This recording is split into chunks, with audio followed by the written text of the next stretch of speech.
Assalamualaikum warahmatullahi wabarakatuh. Halo semuanya, kami di sini akan menjelaskan presentasi praktikum fermentasi alkohol.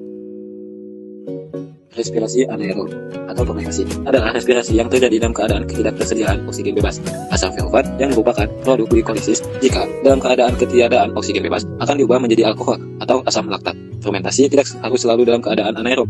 Beberapa jenis mikroorganisme mampu melakukan fermentasi dalam keadaan aerob. Rumusan masalah, berapa volume serta suhu optimum air yang digunakan dalam percobaan fermentasi alkohol tersebut? Berapa ukuran gula yang optimum dalam percobaan fermentasi alkohol tersebut? Apakah posisi gula dalam percobaan fermentasi alkohol tersebut? Berapa banyak ragi yang dibutuhkan dalam botol tersebut agar percobaan fermentasi alkohol tersebut sukses dilakukan?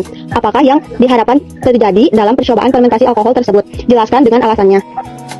Tujuan dari penelitian ini adalah untuk mengetahui hasil dari peristiwa fermentasi alkohol. Manfaatnya yang pertama, untuk meningkatkan pengetahuan tentang proses metabolisme anaerob dengan baik, dan yang kedua, untuk memahami fermentasi dengan baik dan tidak asal-asalan dalam pemberian ragi. Respirasi anaerob adalah proses pembebasan energi tanpa adanya oksigen. Gula adalah bahan yang umum dalam fermentasi. Beberapa contoh hasil fermentasi adalah etanol, asam laktat, dan hidrogen. Akan tetapi, beberapa komponen lain dapat juga dihasilkan dari fermentasi seperti asam butirat dan aseton. Ragi dikenal sebagai bahan yang umum digunakan dalam fermentasi untuk menghasilkan etanol. Respirasi aerob terjadi di sitoplasma. Contoh respirasi anaerob adalah fermentasi, yaitu fermentasi alkohol, fermentasi asam laktat, dan fermentasi asam atau cuka. Faktor-faktor yang mempengaruhi proses fermentasi untuk menghasilkan etanol adalah gas karbon dioksida, pH substrat, nutrien, temperatur, dan oksigen. Alat dan bahan.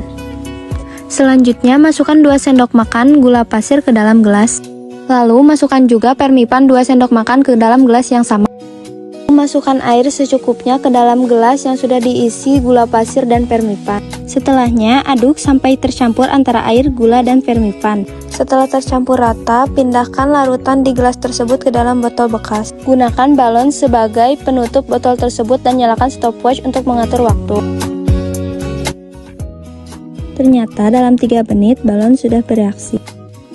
Dan dalam 5 menit, uap di dalam botol semakin bertambah. Balon semakin membesar dan uap terus bertambah banyak. Uap menjadi lebih banyak dibandingkan air. Dan setelah 8 menit, balon bereaksi lebih besar serta uap yang ada di dalam semakin bertambah banyak.